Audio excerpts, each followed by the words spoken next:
2023 সালের 18 অক্টোবর সর্বশেষ ব্রাজিলের জার্সি গায়ে মাঠে নেমেছিলেন ব্রাজিলিয়ান কিংবদন্তি Neymar.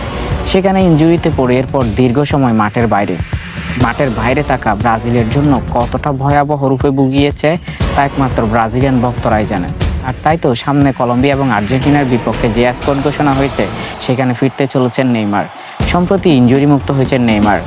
Saudi club Al Hilal থেকে এবার ফিরে এসেছেন নিজেদের দেশের ক্লাব সান্তোসে ইতিমধ্যে 7 ম্যাচ খেলে ফেলেছেন, 3টা গোল করেছেন, 3টা করিয়েছেন, 4 ম্যাচে ম্যান অব দ্য ম্যাচ হয়েছেন। তাই দুরন্ত নেইমারকে এবার দেশের জার্সিতে ফিরিয়েছেন ব্রাজিল কোচ দোরিবাল।